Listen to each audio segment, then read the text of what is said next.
Hello and welcome to the No Fear podcast. Today's guest is Leigh Rubin. Leigh is a graduate of the University of Southern California and a lead engineer as part of Google's cloud computing team. Join us today as we explore Leigh's entry into big tech and we discuss all the impacts he's already making at Google.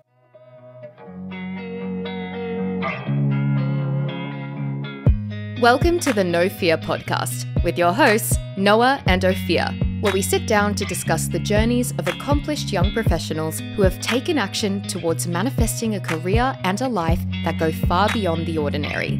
Each week, we bring to you a young professional currently achieving success in entrepreneurship, STEM or other forward-thinking, innovative sectors.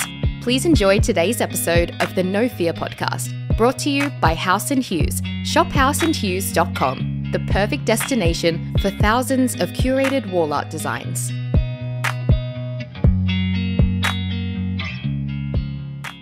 Okay, cool. So Leigh Rubin, 24 years old, born in Chicago, went out to LA for college, studied computer science and minored in mobile applications. Now you're out living in Seattle, working for Google Cloud. Tell me a little bit about what living in Seattle's like for you. Well, they said it doesn't snow here, and it's been snowing for the past 2 weeks. So don't trust Really, that. that's starting with you guys already. I've lived here for 2.5 years now, and I've never seen a day of snow here in the city of Seattle.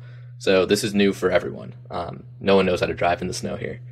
But it's not like a downpour. It's just, little snowflakes here and there. I mean, you guys have a lot of snowflakes in that city, but just a couple of snowflakes? Yeah, one or two. Seattle has been, it's a nice city that not many people really know about. I started interning at Microsoft back in 2018 after my sophomore year. And that was the first time I ever was in the city of Seattle, or when I came up here to interview, I guess. I got out here full time at the end, or right in the middle of the pandemic, I guess, right after we graduated in May of 2020. I was out here a month and a half later. I worked from home for a month and a half, and I couldn't really take being at home anymore. So even though we couldn't really do much, I moved out here. I already had I'm living in the same house that I started in. I have 4 other roommates, and I lived with 9 other roommates at the end of college, and I thought it was a nice have it and maybe go to 3, maybe go to 2 later. But I'm still sticking with 5 people, and I don't know. I love being around people and having everyone to hang out with after a long day's work. So I'm gonna stick with this until it doesn't work for me anymore. It's a large bunch. Yeah, but I mean, it was a large bunch. It works. It was a large bunch in LA, and I mean, it worked for the most part, I guess. Awesome. So I'm glad you're loving it. But before we got you on here, we did do a little bit of background research, and we talked to some of your high school teachers, and we heard you might have a little bit of a gambling problem. Can you fact check this and explain to us why we might have heard that? Yeah, I can fact check you back in high school. I don't want to talk about now. I do indulge in sports betting when I can. But yeah, that story probably comes from our computer science class. I think it's AP Computer Science in high school, and our final project after we were done doing with the AP test, everyone in the class made a Java blackjack game. And the requirements of the project were just to make it a text-based game where you get an input on the screen that says, you have ace 6, what would you like to do, hit or stay? And it shows you what the dealer has, and you have a bankroll. Really simple stuff. It's like one round, and then you restart. And I had already had some programming experience prior to that. I took a class prior to my freshman year of high school that I didn't know it was going to be programming, but it ended up to be that, and I kind of found a passion for it. And that translated to finishing that text-based project in just maybe under 2 weeks. And we had a month plus to do this project until the end of school. So I just started doing my own thing with it. I added a user interface with all the pictures of the cards in the casino, and all the card backs. You could choose different card backs for the bicycle, the red or the blue. And I would always be working on this in the library had computers like all around the side, so everyone can always see what you're doing. And I had a librarian come up to me once while I was working on this game, and she says to me, "There's no gambling in school." And I promise I'm not gambling. And I had everyone around me vouching for me, my friends who were in my same class, but she would not buy it and sent an email to the dean that I was gambling in school. And I had people telling her that this was an assignment for our class. Luckily, the dean of the school was also my baseball coach, so I was able to reason with him, and he knew that I was not doing anything that preposterous during school. So all ended up well. I had a laugh with the librarian the next day about it, but yeah, that not a gambling problem, I promise. So if we then fast forward, clearly you're a programming natural, you get to USC, you study computer science. How do you then enter the big tech world? How do you then enter, like you mentioned, an internship at Microsoft? Yeah, so entering the tech world for me was not something that I was like really pushing hard to do at first. I was just trying to find myself. I was a freshman. I like heard about people doing internships all the time, so I started looking into it, but with no intention of going to a specific company. And I actually, the Microsoft story of how I got there, I was just walking down a street in the USC campus, and I saw a sign that said mock interviews from Microsoft. And this was my freshman year. I had never interviewed for a tech job before. So I just walked in, and it was kind of past their recruiting cycle. So there weren't really many jobs open at the time, but I mock interviewed, and they were actual employees from Microsoft that were conducting the mock interviews. And the guy interviewing me basically said, "Hey, we have this info session this afternoon. If you want to, like, you should come stop by and just like tell them that you went to the mock interviews." And so I went by that, listened, talked to the recruiter, and that is kind of what jump started me into getting an internship, not for that summer after my freshman year, but the following year when I came to USC. It was kind of like a fast track. I already had those connections, and I knew the recruiter, and he got me set up with an on-site interview in Seattle a couple weeks into being into my sophomore year. And yeah, that was the start of getting into the tech world. So you didn't have to go through those awful career fairs? You had those at UF as well? Got my first internship that way. I remember I'd be walking around. around campus and like 7 a.m. going to class, and you see lines and lines of students, 100 at Google, 200 at Microsoft or LinkedIn or wherever, lines and lines of people getting up at like 5 a.m. just to stand in line just to get one interview. Oh yeah. Dude. And I mean, at USC, those career fairs are in the middle of August, and you're standing out there in a suit and tie, trying to keep your cool, trying to find as much water as you can, and just to talk to one company. I went to a couple of those, but none of those resulted in anything. It was all about you have a 30-second conversation with one human who is talking to 500 people that day. I mean, if just like knowing about socializing and talking to people, whether it's in the workplace or outside, you know that's not going to establish any sort of connection. Right. I wish I knew that before I stood in front of or behind, I guess, 499 other people, but you know. So you've mentioned relationships a few times. How have relationships helped you in your current role and your progression from Microsoft to Google? Yeah, so my first real like substantial relationship, at least in the workplace, was my internship after my junior year at Microsoft in 2019. I had an intern mentor on my team, and I established a really good relationship with him. He onboarded me. He helped me out with my project. There's a lot there's so much truth to what people say when it's like, you don't learn 95% of what you're going to need to learn outside of being on the job itself.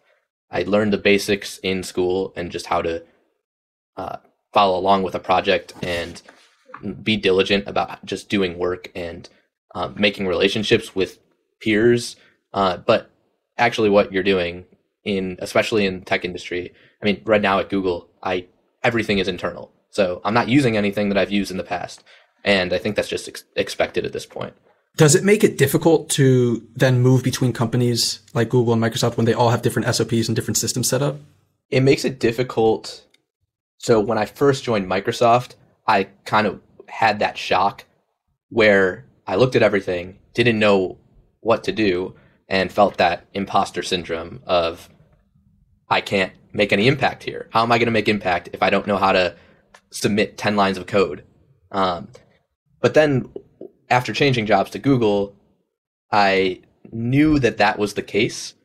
And then I just began not worrying really about the impact I was making in the first 3 months. Those 3 months were dedicated to just learning as much as possible about our systems, about our product.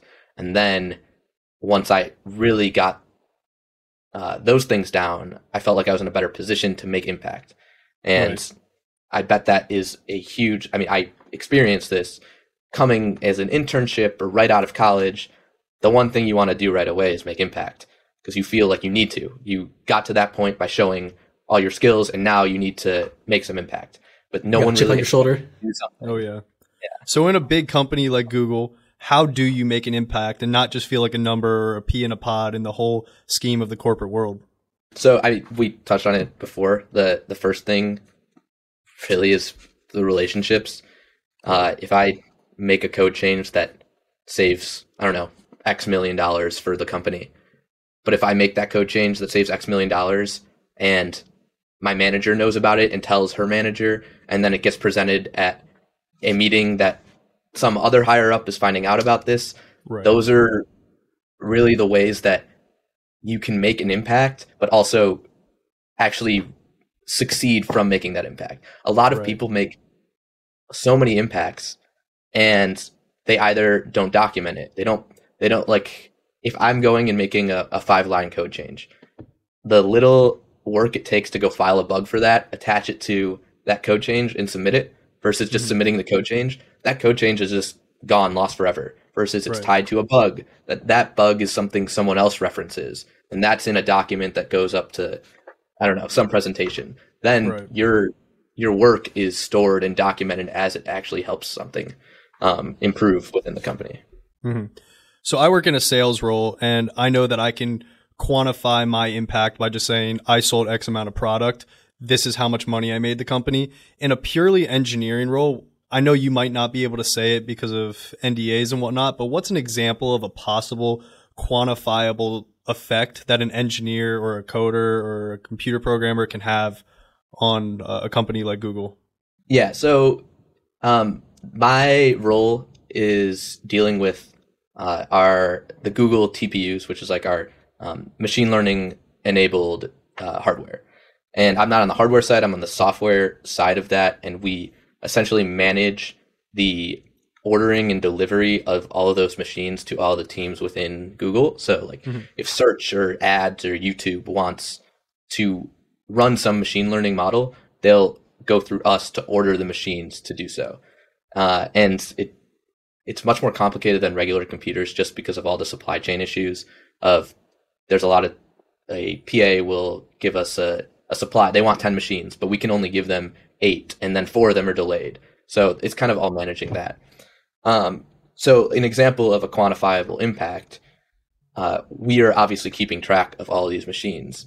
And let's say for some reason our resource management for that has not been keeping track of something very well. And there's a bug that is making it look like we only have 100 machines available when we actually have 200 and we just can't tell. And that is like worst case. And what, like if we're reporting more than what we have, that's okay. We can deal with that. But if we're reporting less than what we have, then we're wasting inventory. So stuff like that. So let's say there's a bug fix that now we're able to see 150 of those 200 machines, and those 50 machines, each of them costs $100,000 a month to have possession of. Now you're able to say, all right, we have 50 of those machines. That's saving the company $5 million a month. Got it. There's a lot of pieces of a puzzle that you really have to put together to find out what quantifiable impact it has. but a lot of people don't go give that little extra effort that is really able to show someone who doesn't have much knowledge of the specific area of work you're doing, they can understand money. They can understand quantities of things, you know. It also seems like such a brilliant way, like you mentioned, to move up in that corporate ladder, because you're quantifying, I made this impact, I made that impact, and I saved the business X amount, Y amount. And I would imagine in your case, that's helped you quite a bit in terms of actually moving up within the respective companies. Yeah. And not only, like, again, about it, I really didn't grasp the relationship aspect of the corporate world until I was put in it. But that quantifiable impact, my manager wants to know about that because she wants to aggregate all the quantifiable impact that her engineers are putting together so she can tell her manager. And it's like, when you really think about why this quantifiable impact is so needed, is like the CEO of the company, he's getting like one number from cloud, and that came from hundreds of thousands of engineers really just working on this problem, that he's getting, okay, we have this amount of sales in cloud, this amount of revenue in cloud this year. So yeah, it helps. I think I've definitely like made moves because of it. But I think I see the reason that it impacts others, which made me realize why that needs to be a part of my job. It used to be an afterthought where I do my work and kind of come to that if I have time. But now everything I go through, I'm documenting along the way to make sure that it's not really costing me much extra time as long as I'm doing it along the way. But it can be a huge time suck if you save it all till the end, and then you need to go back through a bunch of work that you don't really remember to really quantify everything. Right. Well, by continuously doing that, let's say 10 years from now, where do you ideally want to end up? The 10 years from now. No one's ever prepared for that. So I definitely see myself staying in this space, at least in the immediate future, even if it's not to work all the way up the corporate ladder and become a manager and do that track. I think I've learned way more doing this, at least in what I intend to do in the future, than I would have in some other realm. I don't know. I was looking at small startups along with applying to these big tech companies, and I think that would have taught me a lot more about different things. But I've received some lessons in, like I've said, relationships, structure, like how teams are structured, how services can be built to scale. I think that's a huge thing that I don't really learn in the classroom is, yes, you can build a website, but how do you build a website when people from all over the world are accessing it 100 times a second? That's a huge thing that I've learned from working at a big company, that at a startup you can get to that over a long period of time. You don't think about it early on. And there's no point to think about it early on. You're just churning out features, trying to provide as much value as possible to customers right away. But then at some point, customers start to care about, like, when you open Instagram, you're not looking for the newest feature on Instagram. You're not waiting for Instagram to give you some like brand new groundbreaking technology. But if Instagram's down when you open it, then you're like, what is going on here? You're pissed. I need that dopamine fix. Exactly. So that's something that took a lot of accepting, really, especially at my job at Microsoft. Was we were a very mature service, and we had an on-call. Getting paged in the middle of the night. Really? We had an app on our phone that we set like the loudest alarm possible, and getting up at midnight, 2 a.m. if there's an alert triggered, like we're on it. And I mean, we would hear, like, we have customers all over the globe, so we'd hear our customers emailing in or emailing our like Azure, I don't know what they're called, the service reps, like the field reps for the different customers. And we would hear from them at 2 a.m., at 3 a.m., be on calls. So I don't know if I answered your initial question, where I'll be in 10 years, but at least for the immediate future, I just want to keep learning as much as possible. Yeah, does that give you anything there? So to summarize what you just mentioned, a lot of it comes down to the scale of a Google and a Microsoft. And when they create these processes, that's what they're looking out for. Do you ever feel that there's a bureaucratic component that comes out of that makes it difficult to then create those new features, to build new technologies, to innovate? Yeah, so that is definitely something. I mean, it's an overhead that provides a burden, but it's an overhead that often is needed based on the maturity of the service. So at Microsoft, I was in a very mature service, and I would say yes, very much so. But I could tell you the reasons why, and they would all make sense on why that bureaucracy existed. Like, we would push out a new feature that would break something, and hundreds of thousands of requests per second are being affected by it. Were you getting 2 a.m. notifications because of that? 2 a.m. notifications because of it. That's a rude awakening. Oh, yeah. Yeah. Do they at least wake you up with a nice alarm, or is it like one of those? That. Exactly that. Exactly. Brutal.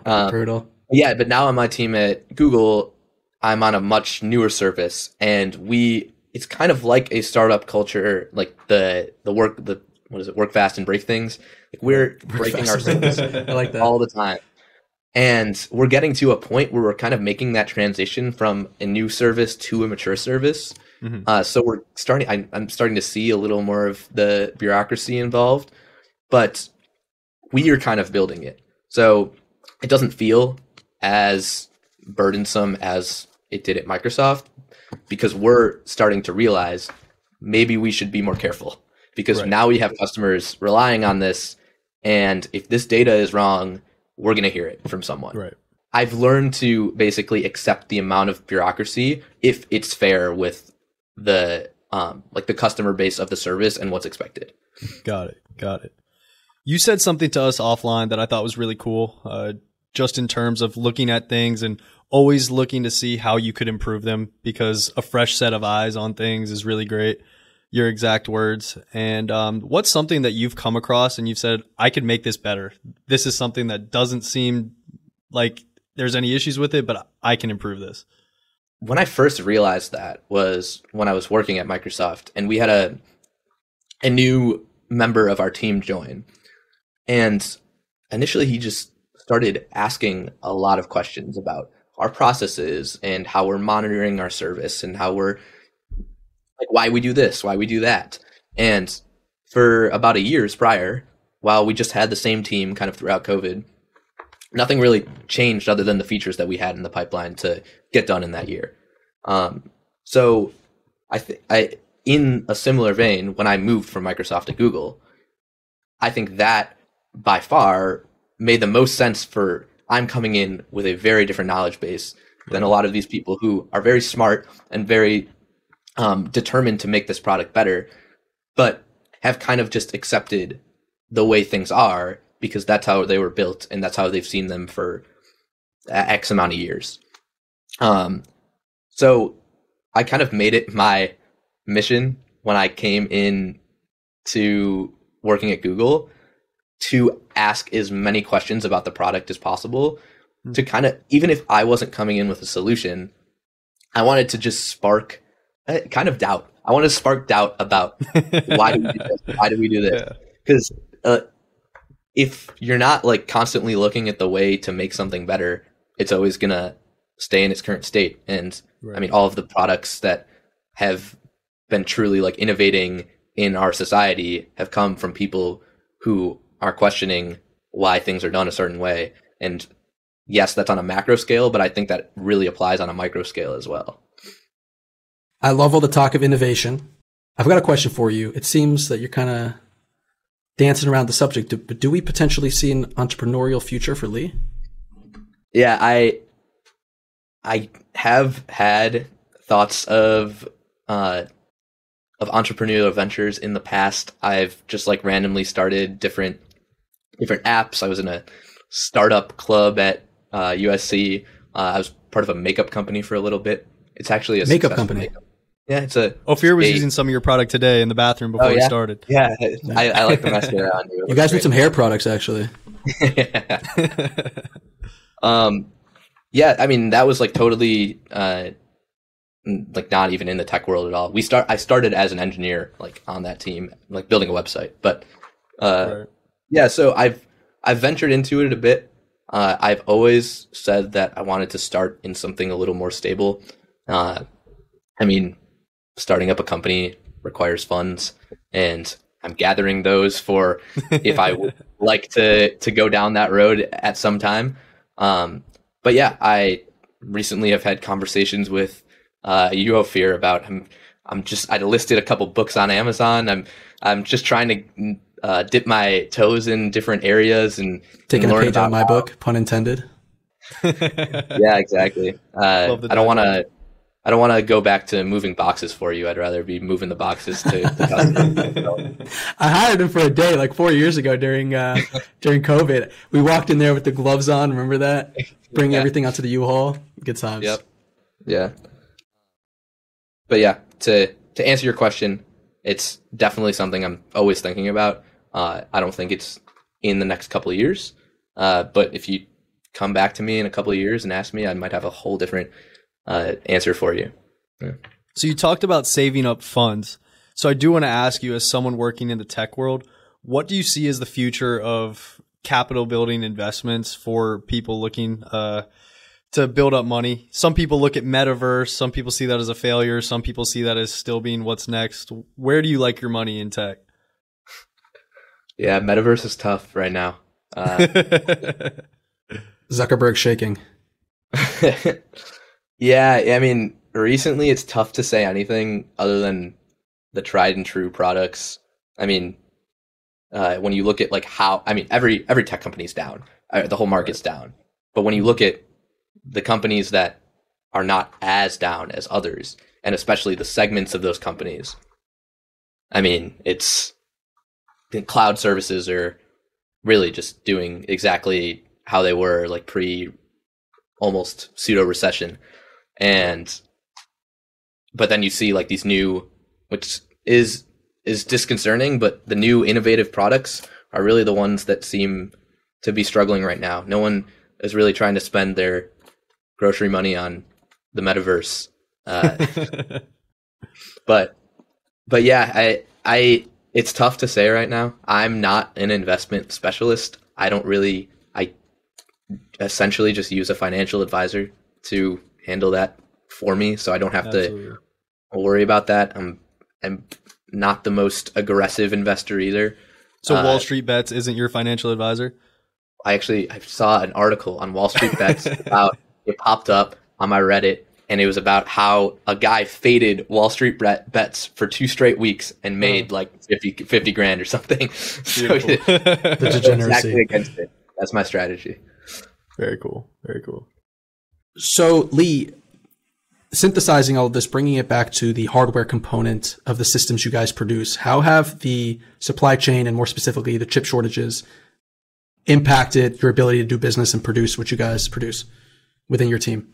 Yeah, so that has been probably the biggest driver of probably the reason I was hired in the first place, and why we've hired 3-4 other engineers in a hiring freeze is because that is the biggest driver behind the work that we do.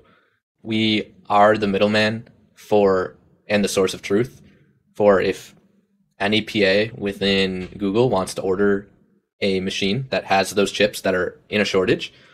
We're trying to get the best fulfillment of those machines that we possibly can and make sure that we're not losing any of those machines. And by losing, I mean every machine has an ID associated to it, and we're tracking every single one of those machines. So if we have a data issue, that can be millions of dollars lost just because search is not getting the machine learning machine they need for another 3 months because we can't find it in the big like data mess that we have going on. So that's an opportunity to quantify to your managers. Exactly. And yeah, that's exactly what I was talking about earlier. Yep. All coming back together. But yeah, so that chip shortage is, I mean, in our case, it's giving us more work. It's not a good thing by any means, right. But it's giving us interesting problems to solve. I can give you a high level example of, let's say we have 10 customers and we only have 8 machines.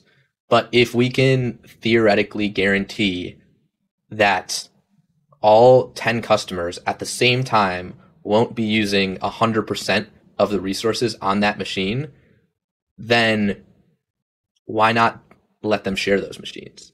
Like if we can set some sort of limit and say we only think that these customers will be using at max this amount of resources at the same time, we don't need to give them each their own.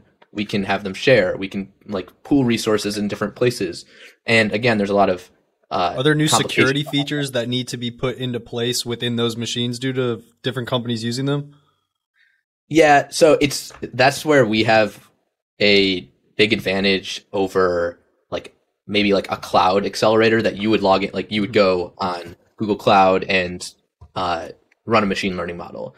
We have a big advantage and we're serving this to our customers within Google.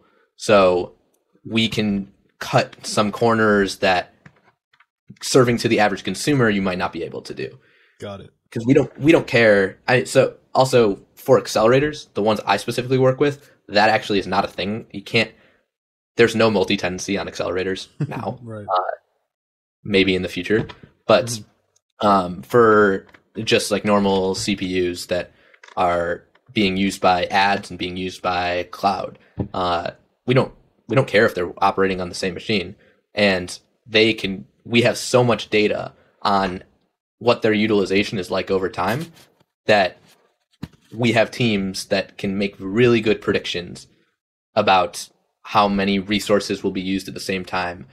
So the chip shortage is something that we've just had to be clever about. It's not as much impacting the work that each PA within Google is able to do. It's more of impacting how resources are distributed, what locations they're in, and who they're serving. Got it. What's so incredible to me with these large tech companies, they've all become massive ecosystems, right? Through search, through Google Cloud, controlling the entire infrastructure, right? And then new technologies popping up. It's like you're describing almost like an incubation of technology within Google itself. And then they go out and purchase smaller companies to then use their technology and then build another department around that. And slowly but surely, you have these pods, or these nodes rather, that build the entire community and the entire ecosystem of a Google itself. But then it's not unique to Google. You have Amazon that does that. You have Microsoft, as you've seen as well, that does the same thing.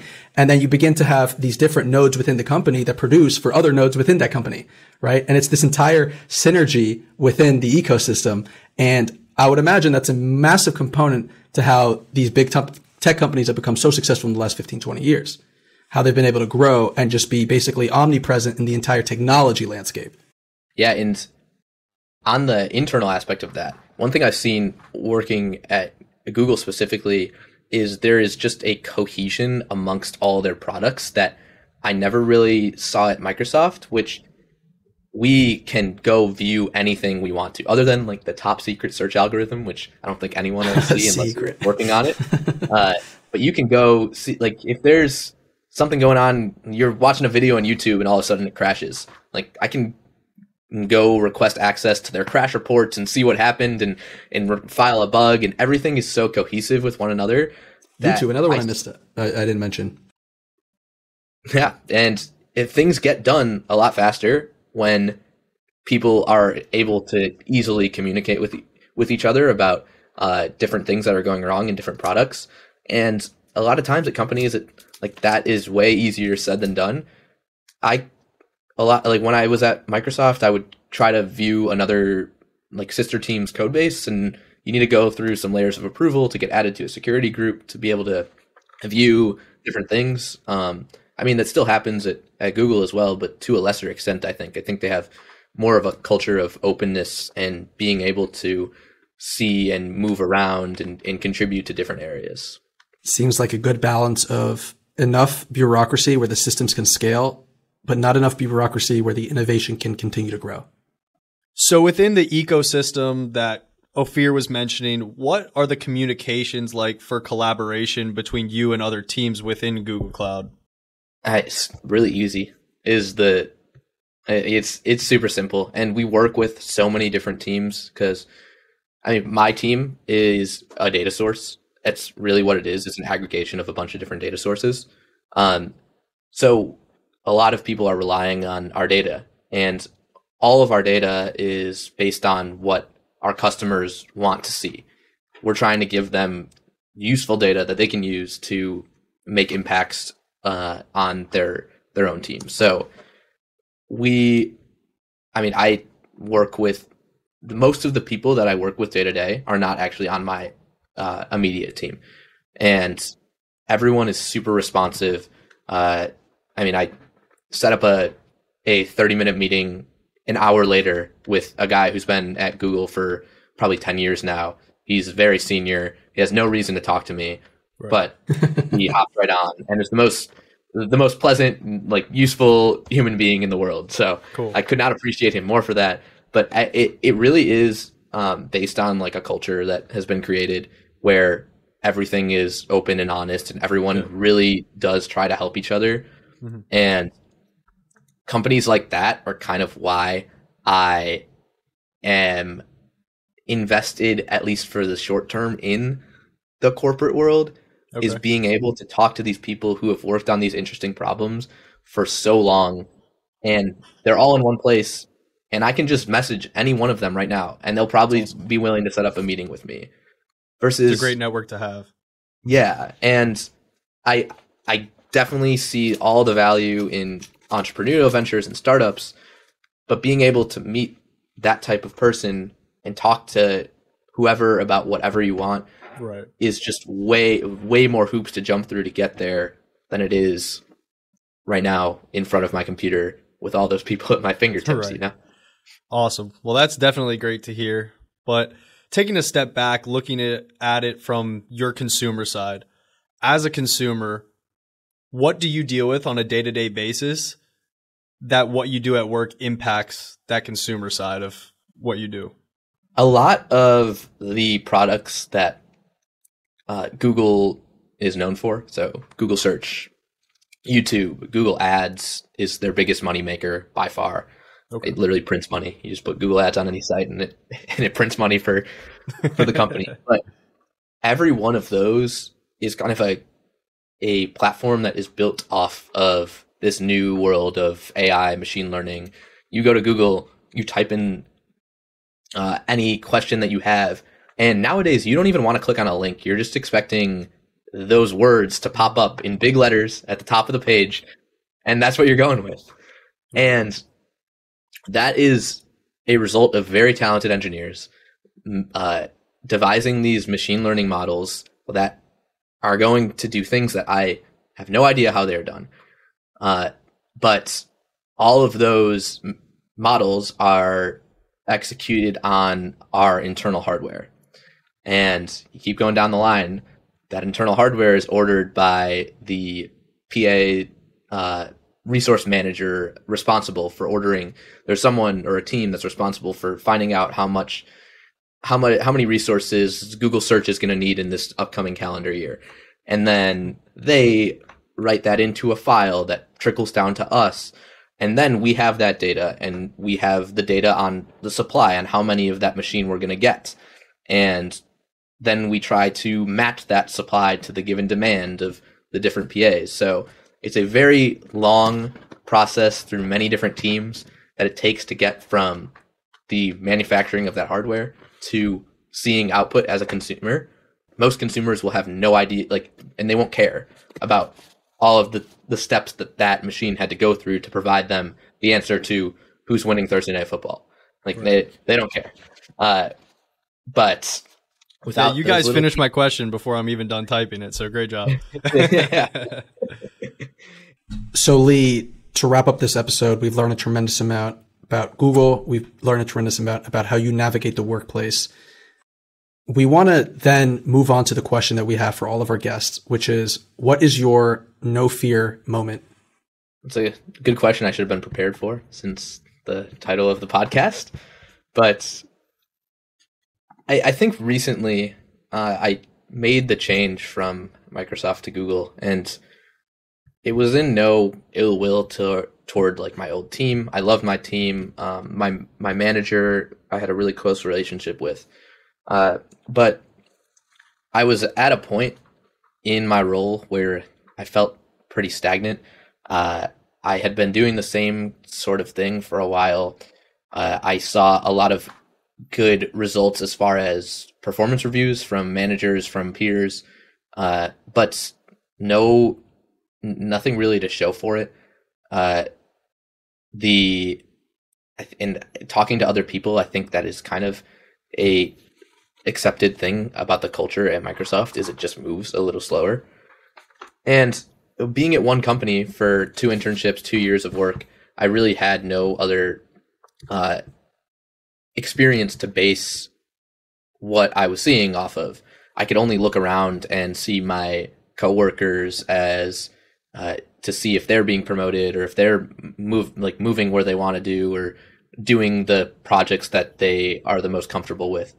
So I began kind of searching, looking for new roles, not really with the intention to move.